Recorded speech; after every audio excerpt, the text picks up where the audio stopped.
یہ والی آیت نازل کی کہ اللہ تعالیٰ آپ کی باتیں اور آپ کے جھگڑے سن رہا تھا. اور جھگڑے جو تھا یہ ویسا جھگڑا نہیں تھا کہ بہت زور زور سے جھگڑ رہی تھی، مطلب اپنی پازیٹیو وے میں جھگڑ رہی تھی کہ اپنی بات منوانے کی کوشش کر رہی تھی. الذین، وہ لوگ جو یظاہرون، زہار کرتے ہیں. زاہارا اس کا روٹ ہے. وہ لوگ جو اس کو زہار کہتے ہیں، کرنا، زہار کرتے ہیں، منکم تم سے، من نسائہم اپنی بیویوں سے، ماں نہیں ہیں، یعنی جو لوگ زہار کرتے ہیں تم میں سے اپنی بیویوں میں سے، نہیں ہیں ہننا وہ، امہاتہم ان کی مائیں، نہیں ہیں امہاتہم ان کی مائیں، مگر اللائی وہ جنہوں نے، اللائی بھی موصولہ ہے، یہ فیمیل کے لیے آتا ہے، مگر وہ جنہوں نے انہیں، ولدنہم جنم دیا انہیں. ولدا کس کو کہتے ہیں؟ ولد اولاد کو کہتے ہیں، اور یہاں پر ہے ولدناہم جنم دیا انہیں. اس کا روٹ بھی وہی ہے، واو لام دال، پیدا کرنے کو، جنم دینے کو. وَإِنَّهُمْ اور بے شک وہ، لَيَقُولُونَ ضرور ہی وہ کہتے ہیں، منکرن ناپسندیدہ، منکر جو پسند نہ ہو، یعنی جو ناپسندیدہ ہو، من القولی بات، وزورن اور جھوٹ، بے شک اللہ لعفون ضرور ہی معاف کرنے والا، غفور بخشنے والا ہے.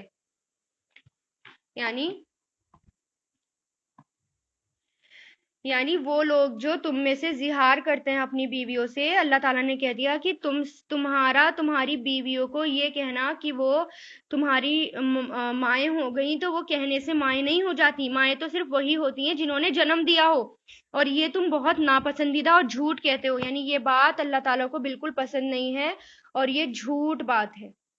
تو آپ دیکھیں اللہ تعالیٰ نے کیسے ان کی بات سن لی. اور پھر اس سے یہ بھی پتہ چلتا ہے کہ اللہ تعالیٰ ہر کسی کی باتیں سنتا ہے، جیسے، اور الگ الگ لوگوں کی بھی باتیں سنتا ہے. جیسے ہم نماز پڑھتے ہیں، اور جیسے ہم گھر میں نماز پڑھتے ہیں، وہیں مسجدیں بھری ہوتی ہیں، سب اپنی اپنی دعائیں کر رہے ہوتے ہیں، سب اللہ تعالیٰ سے شکوہ اور شکایت کر رہے ہوتے ہیں، مانگ رہے ہوتے ہیں، لیکن اللہ تعالیٰ ہر ایک کی سنتا ہے، ایک ایک کی سنتا ہے، کسی کو اگنور نہیں کرتا. ہم کیا کرتے ہیں، ایک بار میں صرف ایک کی بات سن سکتے ہیں، لیکن اللہ تعالیٰ بہت زیادہ سننے والا ہے.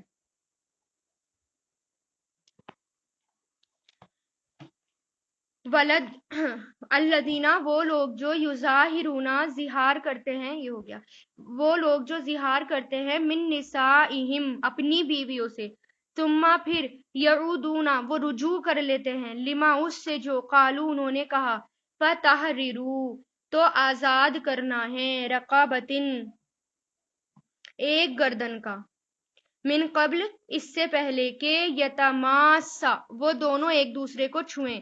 مس سے بنائی تماسا، وہ دونوں ایک دوسرے کو چھوئیں. ذالکم یہ ہے، تو ازونا تم نصیحت کیے جاتے ہو، بھی اس کی، واللہ اور اللہ، بما اس کے ساتھ جو تعملون تم عمل کرتے ہو، خبیر بہت باخبر ہے.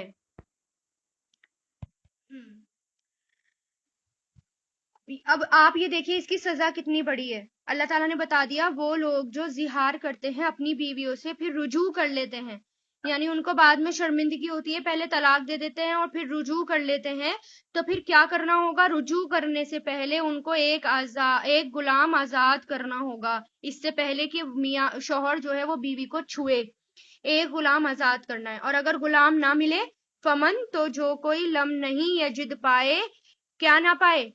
غلام، یہ مضارع ہے، یجد پانا، پائے، لم کی وجہ سے جو ہے یجدو پیش گر گیا، تو نہیں وہ پائیں، فصیامو تو روزے رکھنا ہے، سیام روزے رکھنا، مصدر آتا ہے یہ. شہرینی 2 مہینے لگاتار. سیام کچھ لوگ کہتے ہیں مصدر ہے، اور کچھ کہتے ہیں مصدر بھی ہے، جمع مکسر بھی ہے، تو خیر یہاں پر مصدر ہے. تو روزے رکھنا ہے شہرینی 2 مہینے. شہرین، رین آ گیا، یا نون ڈول کا سیگا، متتابعین مسلسل، متتابعین یعنی لگاتار. من قبل اس سے پہلے کہ یتماسا وہ دونوں ایک دوسرے کو چھوئیں. فمن تو جو کوئی، لم نہیں یستطیع طاقت رکھتا ہو، فاطعام تو کھانا کھلانا ہے، اطعام کھانا کھلانا، متعدی آ گیا یہ، کھانا کھلانا ہے 60 مسکینن، مسکین کو، 60 مسکین کو، ذالکا یہ اس لیے کہ محذوف ہے، یعنی یہ اس لیے کہ لی تؤمنو تاکہ تم ایمان لاؤ، باللہ اللہ پر، و رسول ہی اور اس کے رسول پر، و تلکا اور یہ حدود اللہ حدیں ہیں اللہ کی، ولل کافرینہ اور کافروں کے لیے عذاب علیم عذاب ہے دردناک، یعنی جو ایسے الفاظ بول دے تو اس کو اتنی سخت سزا دی جائے گی کہ اس کو یا تو غلام آزاد کرنا ہے، اگر غلام نہیں ہے تو 2 مہینے لگاتار روزے رکھنے ہیں، اور اگر طبیعت ٹھیک نہیں ہے یا نہیں رکھ سکتا، کمزوری ہے یا کوئی اور بھی ریزن ہے، بیماریاں ہیں، تو پھر کیا کرنا ہے، 60 مسکین کو کھانا کھلانا ہے، اس کے بعد ہی وہ اپنی بیوی کو چھو سکتا ہے۔ اور اتنی سخت سزا کیوں دی گئی ہے؟ کیونکہ بعض لوگ اس آیت کو پڑھنے کے بعد کہتے ہیں کہ اتنی سی بات ہے، اتنی سی بات کے پیچھے جو ہے اتنی زیادہ سخت سزا دے دی، اسلام کیسا ہے، اس طرح کی باتیں اٹھ جاتی ہیں نعوذ باللہ اسلام قرآن میں اور اسلام کے خلاف۔ تو سزا اتنی سخت اس لیے ہے کیونکہ یہ بات جو ہے وہ چھوٹی موٹی بات نہیں تھی، یہ بات گھروں کو توڑ رہی تھی، گھروں کو توڑنے کا سبب تھی، ایک نسل کے خرابی کا ذریعہ تھی، نسل بگڑ رہی تھی، اس سے نسل خراب ہو رہی تھی، جو اور سب سے زیادہ ایفیکٹ جو پڑتا ہے بچوں پر پڑتا ہے، بنا سوچے سمجھے جو کچھ بھی کہہ دیتے ہیں، اور اس سے سب سے زیادہ جو ماں باپ تو الگ ہو جاتے ہیں لیکن سب سے زیادہ جو نقصان ہوتا ہے وہ بچے کا ہوتا ہے، ٹھیک ہے؟ تو جب 2 مہینے مرد روزے رکھ لے گا، اور یہ سزا بھی مرد کو ہی دی گئی ہے، بس عورت کو نہیں دی گئی، مرد ہی روزے رکھے گا، کیوں؟ کیونکہ اسی نے یہ الفاظ بولے تھے، اس کو اپنے اوپر کنٹرول کرنا ہے، جب وہ روزے رکھے گا، لگاتار روزے رکھے گا، تو اس کو احساس ہوگا کہ اب مجھے یہ کام نہیں کرنا، تو وہ کبھی بھی یہ کام نہیں کرے گا، اس لیے یہ سخت سزا اسلام میں اس لیے ہے کیا، تاکہ ایک ایگزامپل کے بعد دوسرا ایگزامپل ایسا نہ آئے، دوبارہ کوئی ان کو دیکھ کر لوگ جو ہے نصیحت پکڑے، دوبارہ کوئی یہ کام نہ کرے، ٹھیک ہے؟ اور پھر دیکھیے روزے لگاتار رکھنے ہیں بنا چھوڑے، اگر 59 روزے ہو گئے اور لاسٹ والا روزہ چھوڑ دیا کسی مجبوری میں، تو واپس اس کو ایک سے ہی شروع کرنا ہوگا، ٹھیک ہے؟ تو اور پھر کسی بھی اتھارٹی، اور پھر یہ دیکھیے شوہر کو اتھارٹی ملی ہوئی ہے، کیا طلاق کی اتھارٹی شوہر کے ہاتھ میں ہوتی ہے، تو اتھارٹی ملنا جو ہے کوئی معمولی بات نہیں ہوتی، جتنی بڑی اتھارٹی ہوتی ہے اتنی بڑی اس کی ذمہ داریاں ہوتی ہیں، اس لیے طلاق اس کے ہاتھ میں، اس لیے اس کو بھی سزا، اگر اس نے ایسا کام کر دیا، بول دیا، تو سزا بھی اسی کو ہی بھگتنی پڑے گی، کیونکہ اس کے پاس یہ ذمہ داری تھی۔ اگر کوئی بہت زیادہ کمزور ہے، بیمار ہے، روزے نہیں رکھ سکتا، ساتھ میں غریب بھی ہے، تو پھر کیا ہو، پھر بیت المال سے اس کا کفارہ ادا کیا جائے گا، یہ ہوگا، ٹھیک ہے؟ اور اس میں یہ بھی آتا ہے کہ ان یہ جو لیڈی تھی، یہ حضرت خولہ تھی، ان کا، کیونکہ اللہ تعالیٰ نے 7 آسمان کے اوپر سے ان کی بات سنی تھی، ان کی بات سننے کے بعد یہ آیت نازل ہوئی تھی، تو اس وجہ سے صحابہ کرام بھی ان کی بہت زیادہ عزت تو وہ سب کی کرتے تھے لیکن ان کو بہت زیادہ اہمیت دیتے تھے، اس لیے کیونکہ یہ وہ خاتون تھی جن کی بات اللہ نے سنی۔ ایک مرتبہ حضرت عمر رضی اللہ تعالیٰ عنہ کہیں جا رہے تھے، تو راستے میں ایک بڑھیا نے ان کو روک لیا، اور آپ کے ساتھ بہت سارے لوگ بھی تھے، حضرت عمر کی خلافت کی بات ہے یہ، جب حضرت عمر خلیفہ تھے، تو انہوں نے روک لیا اور بات کرنے لگے، اور حضرت عمر کے ساتھ اور لوگ بھی تھے، تو ان کو برا لگا کہ خاتون نے امیر المومنین کو ایسے روک لیا، تو حضرت عمر بہت پیشنس اور صبر والے تھے، اور ان کی بہت صبر سے ان کی باتیں سن بھی رہے تھے۔ کسی نے پوچھا کہ کیا بات ہے کہ آپ اس بڑھیا کی بات اتنی زیادہ توجہ سے سن رہے ہیں، تو اور اس کو اتنی زیادہ اہمیت دے رہے ہیں؟ اس پر حضرت عمر نے فرمایا کہ یہ وہ عورت ہے جس کی بات اللہ تعالیٰ نے 7 آسمانوں کے اوپر سے سن لی تھی، عمر کی کیا مجال کہ وہ اس کی بات کی توجہ نہ دے یا اس کی بات پر توجہ نہ کرے، اس وجہ سے ان کو بہت احترام دیا کرتے تھے۔ تو اس سے یہ بھی پتہ چلتا ہے کہ اسلام ہر کسی کی عزت کے معاملے میں، حقوق کے معاملے میں کتنا زیادہ سینسیٹیو ہے، ہر صحابی، ہر صحابہ اس کو دوسروں کا حق ادا کرتے تھے، کیونکہ قیامت کے دن بھی حقوق کے بارے میں پوچھا جائے گا نا۔ اور پھر ان کے سننے کے بارے میں بھی ایک روایت آتی ہے کہ وہ کس طرح باتیں کر رہی تھی۔ حضرت عائشہ رضی اللہ تعالیٰ عنہ کہتی ہیں کہ میں اس خاتون کی بات سن رہی تھی مگر مجھے اس میں سے کچھ بات سمجھ میں نہیں آ رہی تھی، اور رسول پاک صلی اللہ علیہ وسلم سے اپنے شوہر کی کوئی شکایت کر رہی تھی وہ، بس یہ پتا چل رہا تھا کہ ہاں اپنے شوہر کی کچھ شکایت کر رہی تھی. تو اس سے یہ پتا چلتا ہے کہ وہ عورت کتنی سمجھدار تھی کہ جب وہ اپنے شوہر کی شکایتیں کر رہی تھی یا آپ صلی اللہ علیہ وسلم سے بات کر رہی تھی تو اتنی خاموشی کے ساتھ اتنے آہستہ سے کہ دوسرے کو پتا نہ چلے. اور آپ دیکھیے بھی آپ کو پتا ہے کہ آپ صلی اللہ علیہ وسلم کے گھر یا حجرے جو کمرے تھے حجرے تھے وہ کتنے چھوٹے چھوٹے تھے. ٹھیک ہے, اس میں بھی حضرت عائشہ اس کی بات نہیں سن پائی. ٹھیک ہے, تو اس سے کیا پتا چلتا ہے وہ زور زور سے لڑ نہیں رہی تھی. مجادلہ لفظ جھگڑے کے لیے آتا ہے لیکن وہ پیار سے اپنی بات منوا رہی تھی, بحث کر رہی تھی. ٹھیک ہے, لیکن بہت آہستہ اور کوئی حدیں پار نہیں کر رہی تھی. اس کو پتا تھا کس کے سامنے کھڑی ہوئی تھی. تو اس طرح ان کے بارے میں ہم یہ بھی نہیں سوچ سکتے کہ وہ جھگڑ رہی تھی نبی سے. ٹھیک ہے, اور ان کو یہ بھی کہ اپنے خاندان اور اپنے گھر بچانے کی بھی بہت فکر تھی اور پھر بچوں کی بھی فکر تھی اور شوہر سے الگ بھی نہیں ہونا چاہتی تھی.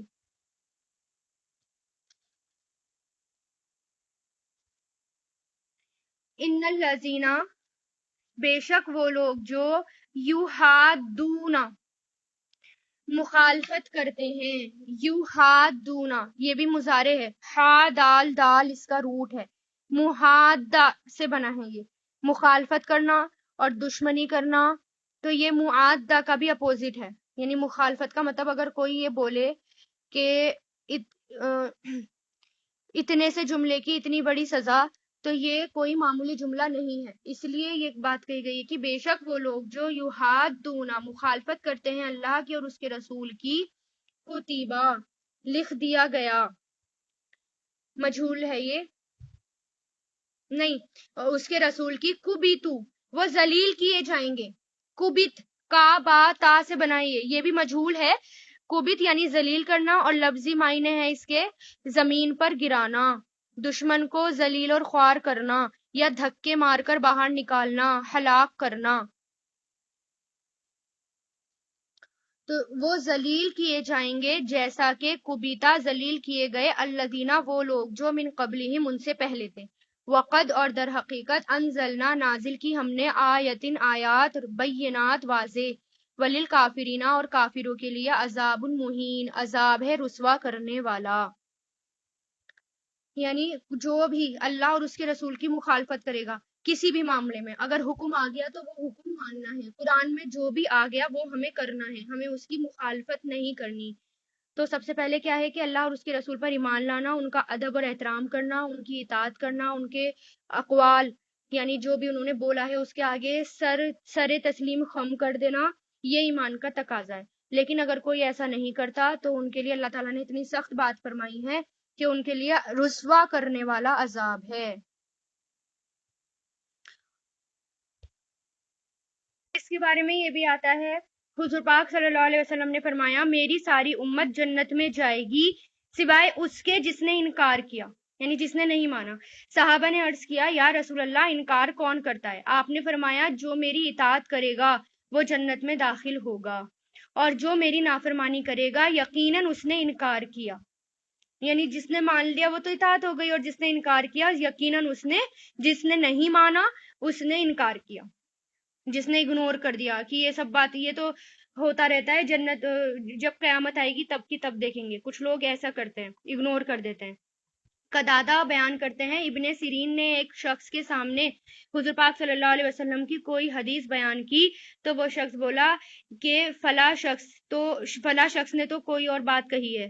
تو ابن سیرین نے کہا میں تمہیں حضور پاک صلی اللہ علیہ وسلم کی حدیث سنا رہا ہوں اور تم کہہ رہے ہو کہ فلاں نے یہ کہا ہے, آئندہ مجھ سے کوئی بات نہ کرنا. یعنی اتنا سخت ناراض ہوئے, رسول اللہ کی حدیث کو اگنور کیا اور کسی اور کی بات پر توجہ دی اس وجہ سے.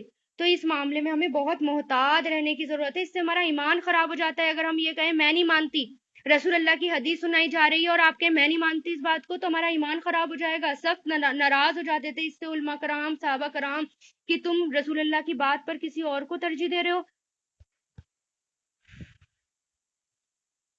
یوما جس دن یب اسوہم اٹھائے گا انہیں اللہ, جمیعن سب کو, فینبئہم پھر وہ خبر دے گا انہیں, بما اس کی جو عمیلو انہوں نے عمل کیے, احساہو گن رکھا ہے اس نے, احسا شمار کرنا, حساب رکھنا, گننا, گن رکھا ہے اسے اللہ نے، و نسوہ اور وہ بھول گئے اسے، نسو وہ سب بھول گئے، ماضی ہے یہ، ہو اسے، واللہ اور اللہ علی کل شیء شہید ہر چیز پر گواہ ہے. یعنی جب اگر ہم اگنور کر دیں گے اللہ اور اس کے رسول کی بات نہیں مانیں گے تو اس میں کسی اور کا نقصان نہیں ہو رہا، ہمارا اپنا نقصان ہو رہا ہے، کیونکہ اگر ہمیں اللہ تعالیٰ قیامت کے دن اٹھائے گا تو اس نے ہمارے ہر عمل کو گن کر رکھ رکھا ہے، ہماری گستاخیاں گن کر رکھ رکھی ہیں، ہم جو پڑھتے ہیں ماشاءاللہ یہاں تک پہنچ گئے، اور اس کے بعد اگر ہمارے اندر ایگو آ جاتی ہے، اکڑ آ جاتی ہے، غرور آ جاتا ہے، ہر بات لکھی جا رہی ہے، آپ کی ساری محنت ضائع ہو جائے گی، جو شروع سے آپ نے اب تک محنت کر رکھی ہے وہ ساری محنت آپ کی ضائع ہو جائے گی.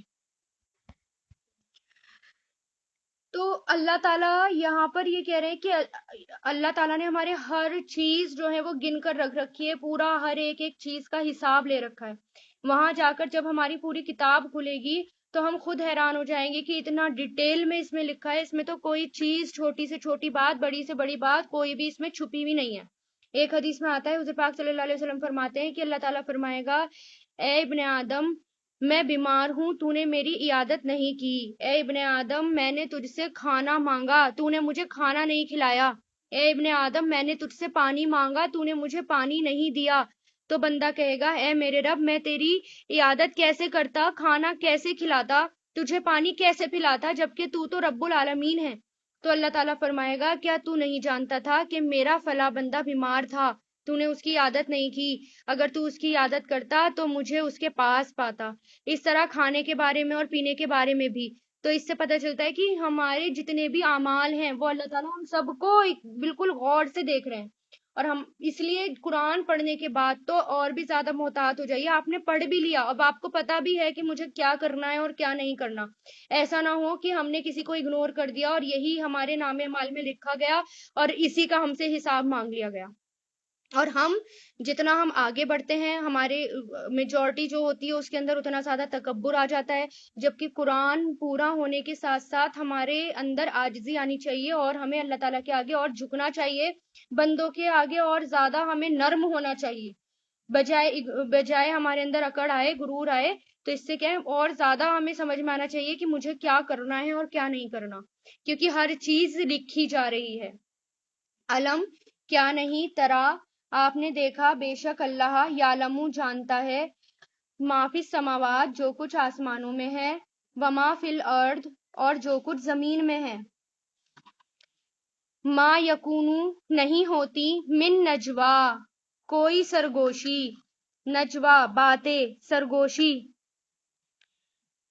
سلاستن تین لوگوں میں، مگر وہ رابعہم چوتھا ہے ان کا، ولا اور نہیں خمستن پانچ کی، مگر وہ سادسہم چھٹا ہے ان کا، اور نہ ہی ادنا کم، من ذالکا اس سے، ولا اور نہ ہی اکثرا زیادہ، مگر وہ معہم ان کے ساتھ ہے، اینما جہاں کہیں بھی کانو وہ ہوں، پھر ینبئہم وہ خبر دے گا انہیں، بما اس کی جو عملو انہوں نے عمل کیے، یوم القیامتی قیامت کے دن، بے شک اللہ ہر چیز کو علیم خوب جاننے والا ہے.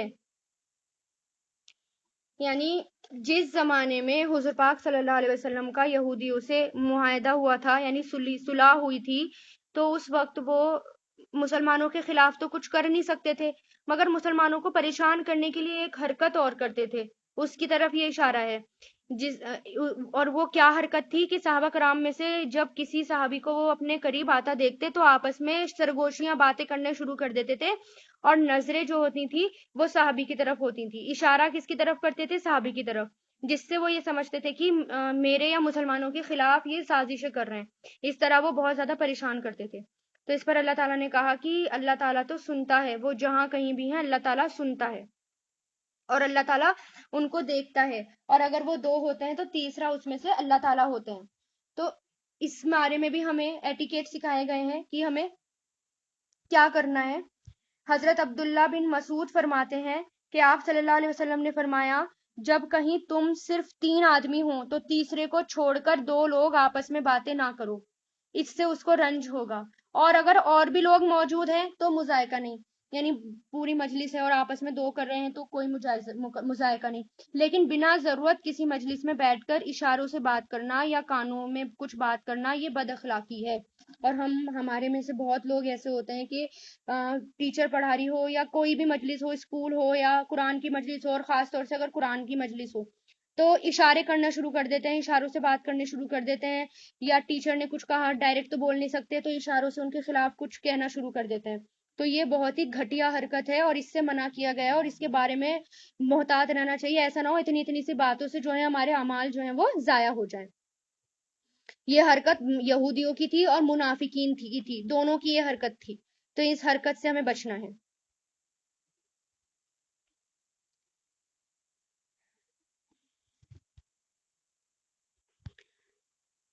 علم ترا، کیا نہیں دیکھا، آپ نے دیکھا، الا طرف ان لوگوں کے جو نوحو روکے گئے، ان النجوا سرگوشی سے، باتوں سے، پھر یعودون وہ لوٹتے ہیں یعنی دوبارہ کرتے ہیں اس کی طرف جو نوحو وہ روکے گئے، انہو اس سے، ویتناجون تو وہ آپس میں سرگوشیاں کرتے ہیں، وا مطلب اور یتناجون وہ آپس میں سرگوشیاں باتیں کرتے ہیں، وہی روٹ ہے اس کا نون جیم واو، بالاسمی گناہ کی، والعدوانی اور زیادتی کی، ومعصیت الرسول اور رسول کی نافرمانی کی، معصیت نافرمانی، رسول کی نافرمانی کے لیے آیا ہے حد سے بڑھنا، عین سواد یا اس کا روٹ ہے، اور رسول کی نافرمانی کی، وائزہ اور جب جاؤ کا وہ آتے ہیں آپ کے پاس، حیو کا وہ سلام کرتے ہیں آپ کو، حیو حیو ہوتا ہے نا دعا دینے کو، تاہیہ بھی اسی سے بنا ہے، جب کہتے ہیں تاہیہ کر لیا یعنی دعا دینا، وہ سلام دیتے ہیں آپ کو، بما اس کے ساتھ جو لم نہیں یحیی کا سلام کہا آپ کو، نہیں یحیی کا سلام کہا آپ کو، بھی اس کے ساتھ، اللہ اللہ نے، وَيَقُولُونَ اور وہ سب کہتے ہیں، فی انفسہم اپنی نفسوں میں، لولا کیوں نہیں، یعذبنا عذاب دیتا ہمیں اللہ، بما اس کے ساتھ جو نقولو ہم کہتے ہیں، حسبہم کافی ہے انہیں، جہنم جہنم، یصلونہا وہ جلیں گے اس میں، فبئسا تو کتنی بری ہے وہ، المصیر لوٹنے کی جگہ۔ یعنی اس میں ایک اور بات کی طرف اشارہ ہے کہ حضرت ابن عمر رضی اللہ تعالیٰ عنہ سے مروی ہے کہ یہود حضور پاک صلی اللہ علیہ وسلم کو السلام علیکم کہنے کی بجائے سامن علیکہ کہا کرتے تھے، جس کا مطلب نعوذ باللہ یہ ہوتا ہے آپ پر ہلاکت ہو، اور منافقین بھی اس طرح کی باتیں کیا کرتے تھے کہ دعاؤں کی بجائے بد دعا دیا کرتے تھے، پھر اپنے دل میں یہ کہا کرتے تھے آپس میں کہ اگر یہ رسول ہیں تو ہماری اس گستاخی پر اللہ تعالیٰ کی طرف سے عذاب کیوں نہیں آتا، تو اس پر یہ آیت نازل ہوئی کہ جس میں اللہ تعالیٰ نے ان کو بتا دیا، پھر اللہ تعالیٰ نے بتا دیا ان کی اس گستاخی کی وجہ سے تو وہ جہنم میں جلیں گے، کہ وہ اتنے سخت الفاظ حضور پاک صلی اللہ علیہ وسلم کی شان میں کہا کرتے تھے، تو یہ بھی اللہ تعالیٰ نے بات بتا دی۔ تو سلام بھی ہمیں پراپر کرنا چاہیے، اور چھپ کے بات نہیں کرنی چاہیے، چھپ کے سرگوشیاں نہیں کرنی چاہیے، جس طرح اب آگے مجلس کے بھی آداب آ رہے ہیں، تو جس طرح آپ پڑھ لیں اور قرآن میں آپ کو حکم مل جائے آپ کو وہ اس کو فوراً فالو کرنا ہے۔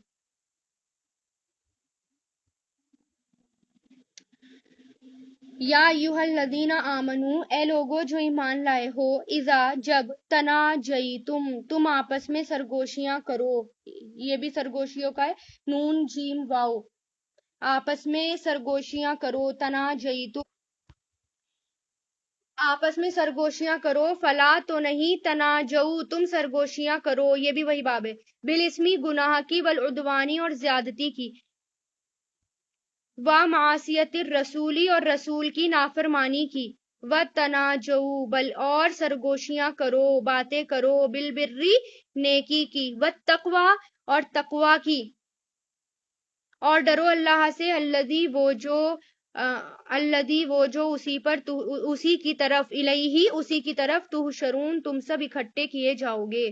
تو ہمیں باتیں کیا کرنی ہے، اگر ہمیں مجلس میں بھی بیٹھنا ہے، آپس میں ہمیں باتیں کرنی ہے تو کیسی باتیں کرنی ہے، اللہ تعالیٰ کے اور اس کے رسول کی نافرمانی کی باتیں بالکل نہیں کرنی، بلکہ نیکی کی اور تقوی کی باتیں کرنی ہے۔ اور ہماری مجلس میں ہم غور کریں کیا باتیں ہوتی ہیں، جب ہم آپس میں سب بیٹھ جاتے ہیں، گھر میں لوگ بیٹھ جاتے ہیں آپس میں تو کون سی باتیں کرتے ہیں؟ سب سے زیادہ تو غیبت ہو رہی ہوتی ہیں اور چغلیاں ہو رہی ہوتی ہیں. تو یہ اللہ اور اس کے رسول کی نافرمانی والی بات ہے، اس سے روکا گیا ہے اور یہ کبیرہ گناہ ہے. تو ان سب باتوں سے بچنا ہے. جب ہم آپس میں بیٹھیں تو ہمیں یہ بھی غور و فکر کرنی ہے کہ میں کون سی بات اپنے منہ سے نکال رہی ہوں. ایسا تو نہیں ہے یہ کرنے سے میری نیکیاں جو ہیں وہ ضائع ہو جائیں گی. ایسا تو نہیں ہے میں نے جو کیا ہے وہ سب برباد ہو جائے گا. کیونکہ نیکیاں بہت مشکل سے کمائی جاتی ہیں اور گناہ کمانا بہت آسان ہے. نیکیاں بہت مشکل سے کمائی جاتی ہیں، گناہ ان کو مٹا دیتے ہیں، ہماری حرکت ان کو مٹا دیتی ہیں، ضائع کر دیتی ہیں. اس لیے ہر بات میں محتاط رہنا ہے. انما بے شک ان نجوا سرگوشی من الشیطانی شیطان کی طرف سے ہے. لیحزنا تاکہ وہ غمگین کر دے، حزینہ یا حزن تاکہ وہ غمگین کر دے، الذین ان لوگوں کو جو آمنو ایمان لائے، ولیسا اور نہیں ہے وہ بدارہم نقصان دینے والا، داری یہ فائل ہے، نقصان دینے والا انہیں، شیئن کچھ بھی، مگر اللہ کے حکم سے، مگر باذن اللہ اللہ کے حکم سے، وعلی اللہ اور اللہ پر فلیتوکلی تو چاہیے کہ توکل کریں، بھروسہ کریں، المؤمنون مومن لوگ، مومن. یعنی جو ہم سرگوشیاں کرتے ہیں تو سب سے زیادہ دخل اس میں کس کا ہوتا ہے؟ شیطان کا ہوتا ہے. سب سے زیادہ انٹرفیئر کون کرتا ہے؟ شیطان کرتا ہے. کیوں کرتا ہے؟ تاکہ وہ ہمارے عمل جو ہیں وہ ضائع کر دیں. لیکن جو مومن ہیں، نیک لوگ ہیں، وہ سمجھ جاتے ہیں کہ یہ شیطان کا کام ہے تو شیطان انہیں کچھ بھی نقصان نہیں دے سکتا. دیکھیے اس میں بھی اللہ تعالیٰ کہہ رہے ہیں کہ وہ نقصان دینے والا نہیں ہے مگر اللہ کے حکم سے. شیطان بھی صرف انہی کو نقصان دے سکتا ہے جس کو اللہ تعالیٰ چاہے، ورنہ وہ اپنی مرضی سے ہمارا کچھ بھی نہیں بگاڑ سکتا. وہ صرف ہمیں بہکاتا ہے، وہ صرف ہمارا مائنڈ ڈائیورٹ کرتا ہے، ہمیں نیکیوں کی طرف سے بھٹکانے کی کوشش کرتا ہے. تو اس لیے ہمیں کس پر بھروسہ کرنا ہے؟ ہم مومن ہیں تو مومن کو صرف اور صرف اللہ تعالیٰ پر بھروسہ کرنا ہے، اس کی چالوں میں نہیں آنا. یا ایھا الذین آمنو اے لوگو جو ایمان لائے ہو، اذا جب قیلا کہا جائے تم سے، تفسحو کشادگی کرو. تفسحو فا سین ہا سے بنا ہے، فصیح کرنا. فصیح کرنا مطلب فصیح جگہ، یعنی کشادگی کرنا، پھیل جانا. تو کشادگی کرو فی المجالسی مجلسوں میں، مجلس کی جمع ہے یہ مجالسی، مجلسوں میں. فافصحو تو یہ امر ہے، تو افصحو کشادگی کرو. یفصحی کشادگی کرے گا، یعنی جگہ دے گا، پھیلا دے گا یا کشادگی کرے گا. یہ مضارع ہے. اللہ اللہ لکم تمہارے لیے. وَإِذَا اور جب قیلا کہا جائے انشزو اٹھ جاؤ، یعنی انشزو کھڑے ہو جاؤ، اٹھ جاؤ. فنشزو تو اٹھ جاؤ، یہ امر آ گیا. یرفعو دونوں امر ہیں. یرفعو بلند کرتا ہے، رفع سے بنا ہے. اور انشزو جو ہے نون شین زا اس کا روٹ ہے، یعنی اٹھ کھڑے ہونا. یعنی یہ بیٹھے ہوئے جو لوگ ہیں، بیٹھے ہوئے کو کھڑا کرنے کے لیے آتا ہے، بیٹھے سے اٹھنے کے لیے آتا ہے. تو بلند کر دے گا اللہ الذین ان لوگوں کو جو آمنو ایمان لائے، منکم تم میں سے، والذین اور وہ لوگ جو اوتو دیے گئے علم، دراجات درجے ہیں، واللہ اور اللہ بما اس سے جو تعملون تم عمل کرتے ہو، خبیر بہت باخبر ہے. یعنی مجلسوں کی بات آ رہی ہے کہ اگر مجلسوں میں کوئی آئے تو تم جگہ کو کشادہ کرو. جب یہ کہا جائے کہ جگہ دو لوگوں کو بیٹھنے کے لیے، تو کام کیا ہے تمہارا کام کیا ہے کہ تمہیں جگہ دینی ہے لوگوں کو بیٹھنے کے لیے.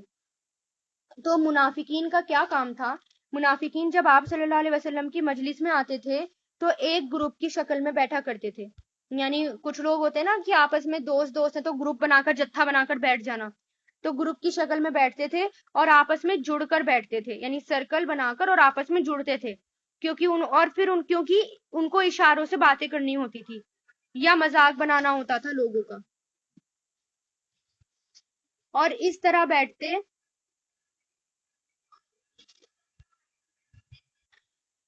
اور وہ اس لیے بیٹھتے تھے کیونکہ ان کو دوسروں کا مذاق بنانا ہوتا تھا، آپس میں باتیں کرنی ہوتی تھی.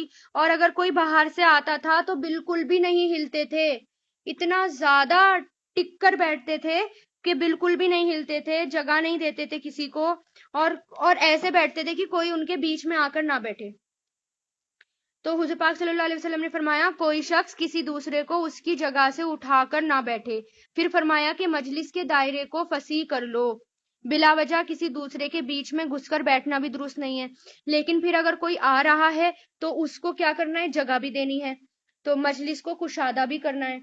اور ایک واقعہ اور تھا اس کا کہ حضور پاک صلی اللہ علیہ وسلم صفا پر تشریف لے گئے اور حاضرین سے جگہ پر کرنے کو کہا، یعنی جگہ بنانے کو کہا. جگہ بھر گئی تھی، بھر گئی تھی تو جگہ خالی کرنے کو کہا، کشادہ ہونے کو کہا.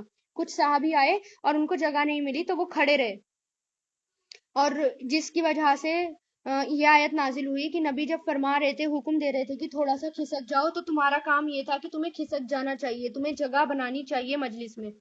اور پھر دیکھیے کہ کوئی اگر باہر سے آ رہا ہے، وہ ابھی ابھی آ رہا ہے، آپ کو نہیں پتا وہ کتنی دور سے آ رہا ہے یا کہاں سے آ رہا ہے، لیکن کوئی پہلے سے بیٹھا ہوا ہے اور بالکل بھی جگہ نہیں مل رہی ہے، تو لاسٹ والا جو ہے، آخری والے جو ہیں، تو وہ کھڑے ہو جائیں اور باقی کھسک جائیں، تاکہ اس جو بعد والے کو جو آیا ہے اس کو جگہ مل جائے.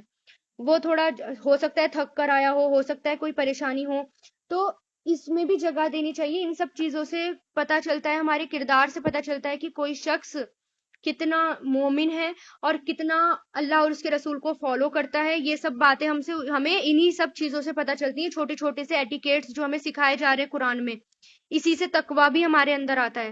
تو ان سب باتوں کا بھی خیال کرنا ہے. اور پھر جو شخص کسی دوسرے کے لیے اپنا سینہ کھول دیتا ہے، کشادہ رکھتا ہے، تو اللہ تعالیٰ بھی دوسروں کا سینہ اس کے لیے کھول دیتے ہیں. اس لیے ہمیں ہر معاملے میں، کسی بھی معاملے میں کنجوسی نہیں کرنی چاہیے.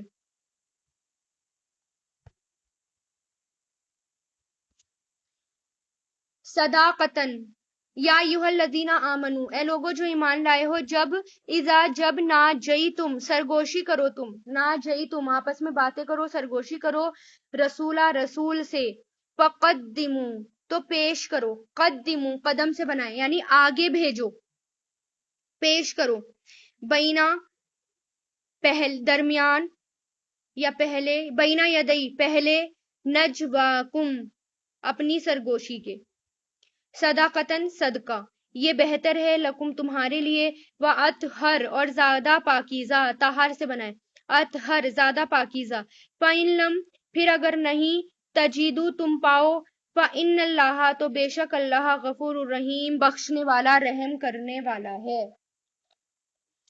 اب یہاں پر یہ حکم منسوخ ہو چکا تھا، یہ پہلے کا حکم تھا. منافقین آپ صلی اللہ علیہ وسلم سے اکیلے میں ملتے اور باتیں کرنا شروع کر دیتے تھے، اپنی صفائی پیش کرتے، دوسروں کی شکایتیں کرتے. اس طرح لوگ بار بار اکیلے میں آپ صلی اللہ علیہ وسلم کا وقت لینے لگے، اور اس سے روکا گیا کہ پہلے صدقہ کرنا ہوگا. اگر اکیلے میں آپ سے کوئی بات کرنی ہے تو پہلے صدقہ کرنا ہوگا. تو اور پھر منافقین اپنی شخصیت کو نمایاں کرنے کے لیے، اپنے آپ کو اہم بتانے کے لیے، اہمیت دینے کے لیے بھی ایسا کرتے تھے، یعنی لوگوں کو جتانے کے لیے کہ دیکھو ہم آپ صلی اللہ علیہ وسلم کے نزدیک جو ہیں کتنے اہم ہیں، بیکار نہیں ہیں ہم. اور پھر آ کر بیکار کی باتیں کیا کرتے تھے. اس سے نقصان یہ ہوتا تھا کہ بہت سے لوگ آپ صلی اللہ علیہ وسلم سے محروم رہ جاتے، جس کو کام کی بات کرنی ہوتی تھی وہ بھی محروم رہ جاتا، آپ کے پاس وقت نہیں بچتا تھا. تو ایسے ناسمجھ لوگوں کو روکا گیا کہ فالتو کی باتیں نہیں کرنی. اور اگر آپ صلی اللہ علیہ وسلم سے کسی کو کوئی خاص بات کرنی ہے، پوچھنی ہے، مسئلہ پوچھنا ہے، تو پہلے صدقہ دینا ہوگا. اپنی حیثیت کے مطابق صدقہ دے کر آؤ اور پھر آپ صلی اللہ علیہ وسلم سے باتیں کرو. تو اس سے کیا ہوا، ان لوگوں کی حرکتیں کم ہو گئی. تو منافقین تو بالکل نہیں آتے تھے، اور بھی جس کو بس ضروری کام ہوتا تھا بس وہی صدقہ کرتا تھا اور آتا تھا. تو یہاں صدقے کی کوئی مقدار بیان نہیں کی گئی کتنا ہے، اپنی حیثیت کے مطابق ہے. لیکن جب یہ آیت نازل ہوئی تو سب سے پہلے حضرت علی نے 1 دینار صدقہ کر کے آپ صلی اللہ علیہ وسلم سے تنہائی میں باتیں کی.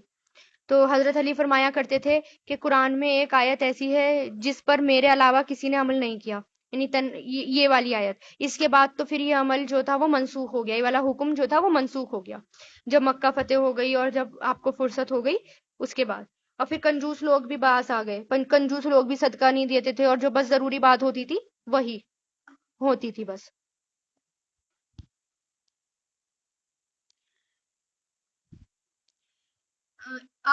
کیا اشفقتم ڈر گئے تم، اشفقہ ڈرنا، کیا ڈر گئے تم، اس کا روٹ بھی شین فا قاف ہے. کہ تقدمو تم آگے بھیجو یا پیش کرو، بینا یدا پہلے، نجواکم اپنی سرگوشی کے، صدقاتن صدقے. فیض پھر جب لم نہیں تفعلو تم نے کیا، و تابا اور مہربان ہوا اللہ، علیکم تم پر، و فاقیمو تو قائم کرو نماز، و آتو اور دو زکوٰۃ، و اطیعوا اور اطاعت کرو اللہ کی اور اس کے رسول کی، اور اللہ خبیرن باخبر ہے، بما اس سے جو تعملون تم عمل کرتے ہو.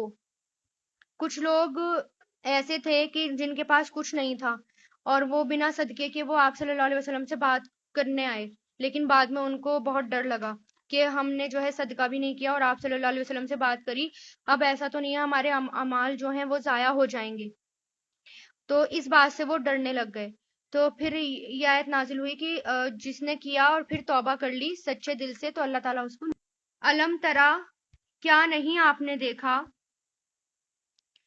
الذین ان لوگوں کی طرف جنہوں نے تولوا دوست بنایا، قومن ایک قوم کو، غضب اللہ غضبناک ہوا اللہ، غصہ ہوا غضبناک ہوا اللہ، علیہم ان پر، وہ منکم تم میں سے، ما نہیں ہے ہم وہ منکم تم میں سے، ولا اور نہیں ہے منہم ان میں سے، ویحلفون اور وہ قسمیں کھاتے ہیں، علی الکذیب جھوٹ پر، وہم اور وہ یعلمون جانتے ہیں. یہ یہودیوں کی باتیں ہو رہی، منافقین کی باتیں ہو رہی ہیں جو یہودیوں سے دوستی کرتے تھے. یعنی ایک مرتبہ ایک روز حضور پاک صلی اللہ علیہ وسلم اپنے صحابہ کے ساتھ تشریف لے جا رہے تھے، یعنی تشریف فرما تھے، بیٹھے ہوئے تھے. آپ صلی اللہ علیہ وسلم نے ان سے فرمایا ابھی تمہارے پاس ایک شخص کی آنکھوں سے دیکھتا ہے. اس کے بعد عبداللہ بن بنتل منافق داخل ہوا. یہ نیلی آنکھوں والا پستہ قد تھا، کم قد والا تھا. آپ صلی اللہ علیہ وسلم نے اس سے فرمایا تم اور تمہارے ساتھی مجھے گالیاں کیوں دیتے ہو؟ اس نے کہا آپ مجھے ذرا دیر کی اجازت دیجیے، میں جا کر ابھی آپ کے پاس آتا ہوں. تو وہ چلا گیا اور کچھ دیر بعد اپنے ساتھیوں کو بھی اپنے ساتھ لے آیا، اور سب نے حضور پاک صلی اللہ علیہ وسلم کے سامنے قسم کھا کھا کر کہا کہ ہم نے آپ کو ایسا کچھ نہیں کہا. اس پر یہ آیت نازل ہوئی کہ جو جھوٹ بولتے ہیں اور جھوٹی قسمیں کھا کھا کر آپ کے سامنے جھوٹی قسمیں کھاتے ہیں، ان کے لیے اللہ تعالیٰ کی طرف سے عذاب ہے، اللہ تعالیٰ ان پر سخت غضبناک ہے. یہ بھی اللہ تعالیٰ نے بتا دیا کہ یہ جھوٹی قسمیں کھا رہے ہیں. اعدہ تیار کر رکھا ہے اللہ نے، لہم ان کے لیے، عذابن عذاب، شدیدن شدید، انہم بے شک وہ، کتنا برا ہے، ماں جو کانو ہیں وہ، یعملون عمل کرتے، یعنی ایسے لوگوں کے لیے شدید عذاب ہے.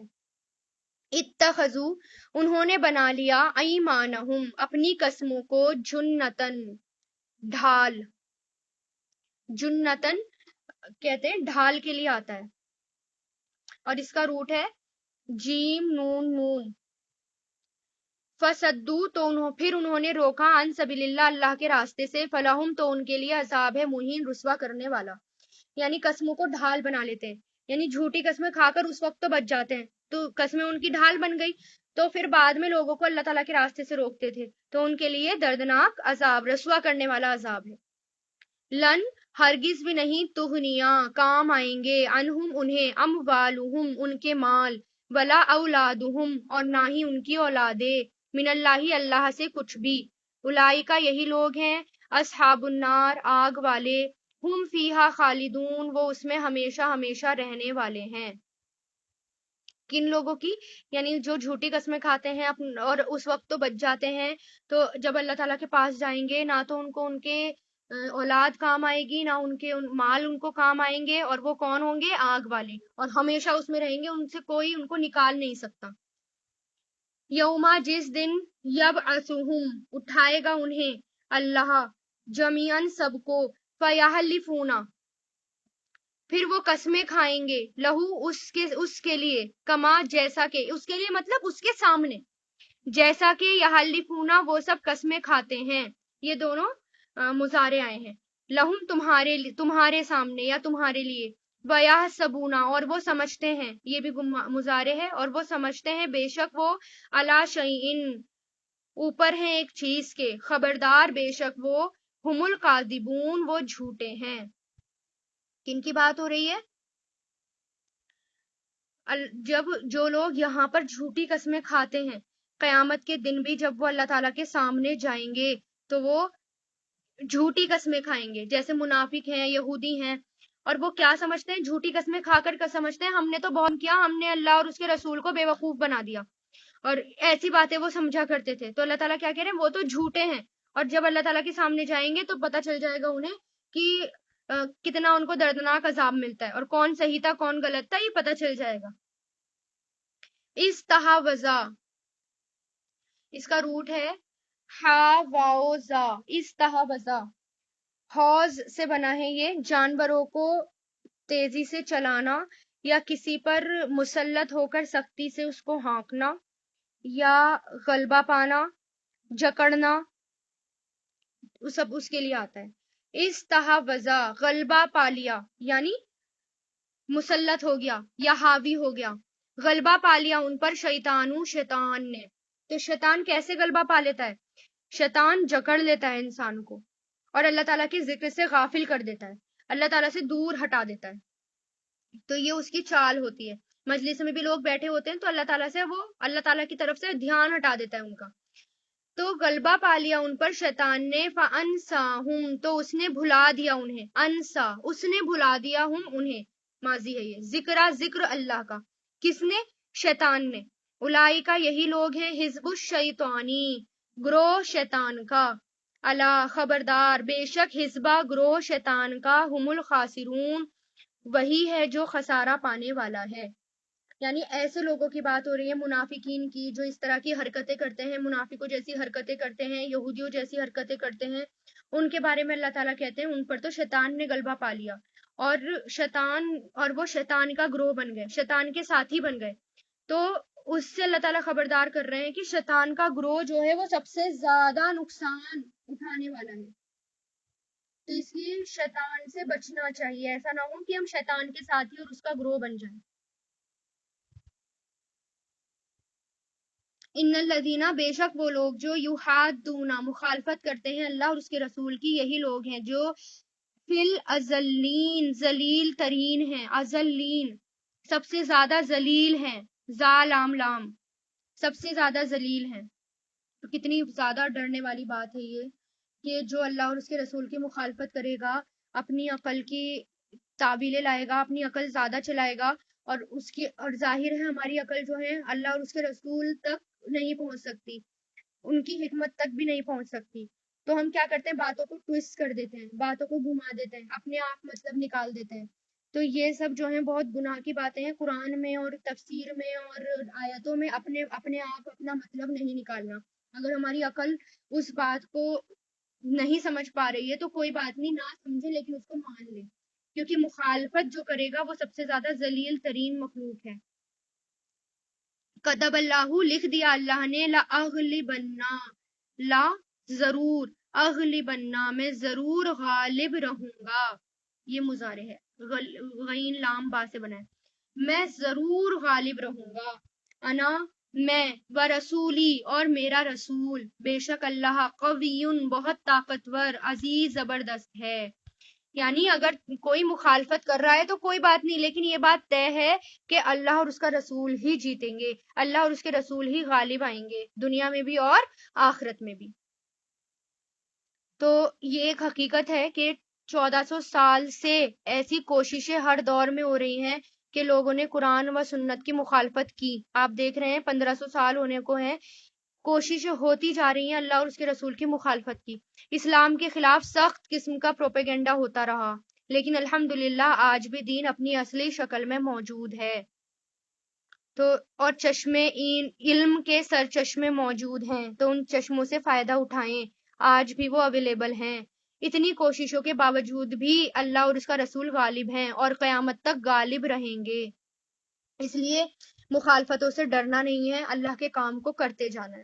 اور یہ آیت یاد رکھیے، جب بھی ہمت ہار جائیں، جب بھی لوگوں کے پروپیگنڈا سازشوں میں آئیں، کسی بھی بات سے ڈریں، فوراً یہ آیت یاد کر لیں کہ ضرور اللہ تعالیٰ نے اس بات کو لکھ دیا کا مطلب کیا ہے؟ فرض کر دیا کہ ضرور وہ غالب رہے گا اور اس کا رسول، تو کوئی ہرا ہی نہیں سکتا پھر۔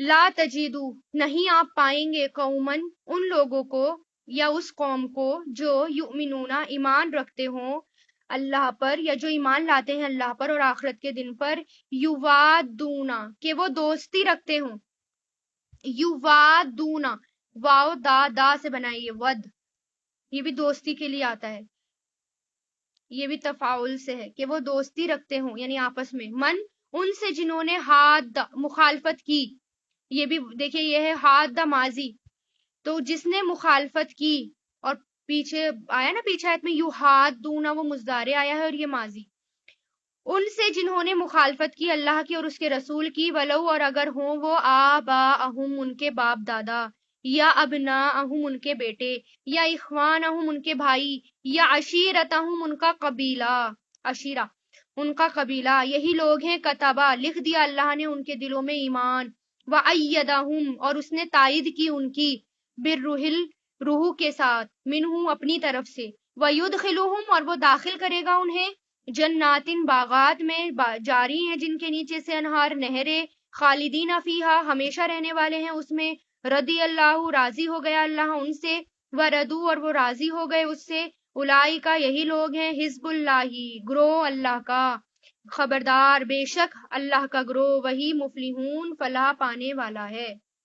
یعنی ہم اللہ تعالیٰ نے یہ کہا ہے اس آیت میں کہ وہ لوگ، آپ ان لوگوں کو کبھی نہیں پائیں گے کہ جو اللہ تعالیٰ پر ایمان لاتے ہوں اور آخرت کے دن پر ایمان لاتے ہوں، لیکن وہ دوستی ان سے کریں جنہوں نے مخالفت کی اللہ اور اس کے رسول کی، یعنی جو اللہ اور اس کے رسول کی مخالفت کرتا ہے، ایمان والے اس سے دوستی نہیں کرتے، بلکہ ایمان والے کس کا ساتھ دیتے ہیں؟ اللہ اور اس کے رسول کا ساتھ دیتے ہیں۔ اب آپ دیکھیے جنگ بدر میں بھی آپ دیکھیے صحاباؤں کا کردار بھی آپ دیکھیے کہ سب اپنے اپنے رشتہ داروں سے، چاہے اپنا باپ ہو، بیٹا ہو، اولاد ہو، کوئی بھی ہو، جو بھی اسلام کے خلاف رہا ان سے انہوں نے جنگ کی۔ جیسے حضرت ابو عبیدہ نے بدر میں اپنے باپ عبداللہ بن زرہ کو قتل کیا تھا، کیوں؟ کیونکہ وہ مشرک تھے اور وہ اللہ اور اس کے رسول پر ایمان نہیں رکھتے تھے، مخالفت کرتے تھے، جنگ اور مسلمانوں کے خلاف لڑنے آئے تھے۔ پھر حضرت مصعب بن عمیر نے اپنے بھائی عبید بن عمیر کو قتل کیا، حضرت عمر نے اپنے ماموں عاص بن ہشام بن مغیرہ کو قتل کیا، حضرت ابو بکر اپنے بیٹے عبد الرحمن سے لڑنے کو تیار تھے، حضرت علی، حضرت حمزہ، حضرت عبیدہ بن حارث نے عتبہ، شیبہ، ولید بن عتبہ کو قتل کیا، جو قریبی رشتہ دار تھے، جو اسلام کو نقصان دیں، تو جو اسلام کو نقصان دے ان سے ایسی محبت نہیں رکھنی، ٹھیک ہے، ان کے ساتھ تعاون نہیں کرنا اسلام کے خلاف، بلکہ کیا کرنا ہے، اسلام کے لیے تو قربانیاں دینی ہے، اور بہت بڑی بڑی قربانیاں دینی ہے، چاہے آگے کوئی بھی ہو، کتنا قریبی رشتہ دار ہو، لیکن اللہ اور اس کا رسول پہلے آئیں گے، اس کے بعد باقی لوگ۔ اور پھر اس میں سب سے بڑی بات یہ تھی اس پورے صورت میں، ایک تو مجلس کی بات آئی تھی کہ آج بھی جو ہمارا ریگولر اس سے سامنا ہوتا ہے، ہم مجلس میں بیٹھتے ہیں، چاہے وہ ہماری گھر کی مجلسیں ہوں، چاہے وہ ہماری قرآن کی کلاس کی ہوں یا اسکول جانے کی ہوں، مجلسوں میں انسان جاتا رہتا ہے روز کا، یا ہفتے میں ایک بار تو ضرور اس کا مجلسوں میں آنا جانا ہوتا ہے، تو اس لیے خاص طور سے دھیان دیں کہ مجلسوں میں ہمیں کیا کرنا چاہیے، تو ان میں جو آیتیں آئی ہیں اس پر ہمیں دھیان دینا چاہیے، اپنے ہمیشہ جو ہے ہمیں اپنے بارے میں بھی سوچنا چاہیے، آیتیں پڑھ کر ہم یہ سوچتے ہیں کہ ہم دوسروں کا جائزہ لیتے ہیں، لیکن ہمیں جو آیتیں آ رہی ہیں اپنا جائزہ لینا ہے کہ میں کہاں فٹ ہو رہی ہوں، میں یہ کام کر رہی ہوں یا نہیں کر رہی تو مجھے آج سے میں نے پڑھ لیا تو مجھے یہ کام کرنا ہے۔ پھر مجلس میں کسی خاص کا نام لے کر بھی سلام نہیں کیا جائے گا، جیسے مجلس بیٹھی بھی ہوتی ہے کسی ایک کو سلام کیا جائے، نہیں، پوری مجلس کو سلام کیا جاتا ہے اگر کوئی آ رہا ہے، اور اگر مجلس شروع ہو جاتی ہے تو پھر سلام نہیں کیا جاتا، اور پھر جہاں جگہ مل جائے وہاں بیٹھ جانا چاہیے، دوسروں کو کسی بھی طرح تنگ نہ کیا جائے، بڑی مجلس ہو تو اس کو ڈسٹرب نہ کیا جائے، اس طرح اہل مجلس جب یہ دیکھیں کہ جگہ جو ہے وہ تنگ ہو رہی ہے تو وہ جگہ وسیع کر لیں، یعنی مل کر بیٹھیں، چھوٹے بڑوں کو ترجیح دیں، اگر کسی شخص کو مجبوری میں باہر جانا پڑ رہا ہے، جیسے وضو کرنے کے لیے جانا پڑ رہا ہے یا کوئی مجبوری آ گئی، ایمرجنسی کال آ گئی، اس کے لیے باہر جانا پڑ رہا ہے، تو اس کی جگہ پر نہ بیٹھیں، اور جب مجلس برخاست ہو جائے، ختم ہو جائے اور حکم دیا جائے کہ مجلس خالی کر دو تو فوراً خالی کر دو. اور ہمارے یہاں کیا ہوتا ہے، ہنگامہ، شور مچانا، اور شور مچانا شروع کر دیتے ہیں، ہنگامہ کرنا شروع کر دیتے ہیں اور باتیں کرنا شروع کر دیتے ہیں. یعنی کبھی اگر ایمرجنسی پڑے اور اچانک خالی کرنی پڑے تو اس کو اچانک خالی کر دو. اس طرح مجلس کے ایٹیکیٹ یہ بھی ہے کہ درست کپڑے پہن کر آئے جائیں. ایسا نہیں ہے کہ آپ تہذیب والے کپڑے جو ہیں وہ نہ پہن کر آئیں. تہذیب والے کپڑے جس میں جو ہے اسلام کے سارے شریعت جو ہیں وہ پوری ہو رہی ہوں، جو اسلام نے کہا ہے وہ پورا ہو رہا ہو، ویسے کپڑے پہن کر آئے جائیں. اور مجلسوں میں بیٹھ کر اشارے نہیں کرنے. اگر ٹیچر پڑھا رہی ہے یا کوئی اور پڑھا رہا ہے، امپورٹنٹ باتیں چل رہی ہیں، تو مجلس میں بیٹھ کر ایک دوسرے کی طرف اشارے نہیں کرنے، یہ منافقین کا کام ہے. یا آپس میں ہم خسر پسر شروع کر دیتے ہیں، ایک دوسرے کے کان میں باتیں کرنا شروع کر دیتے ہیں، وہ بالکل بھی نہیں کرنا چاہیے. مجبوری ہے تو آپ پوچھ لیں، کوئی بہت بڑی مجبوری ہے، ورنہ ہاتھوں سے اشارے کرنا، چہرے سے اشارے کرنا، یہ سب بالکل غلط باتیں ہیں، یہ اسلام کے خلاف باتیں ہیں. ان سب باتوں کا دھیان دیں، کیونکہ ان سب باتوں کی وجہ سے ہمارے عمل، جو اتنی محنت سے ہم نے نیکیاں کمائی ہوتی ہیں، وہ سب ضائع ہو جاتی ہیں. اور ماشاءاللہ آپ پڑھتے جا رہے ہیں، سارے ایٹیکیٹ سب آپ کے قرآن میں آتے جا رہے ہیں، تو ان سب چیزوں کو فالو کرنے کی کوشش کریں. وآخر الدعوانا ان الحمد للہ رب العالمین. سبحانک اللہم و بحمدک، نشہد ان لا الہ الا انت، نستغفرک و نتوب الیک.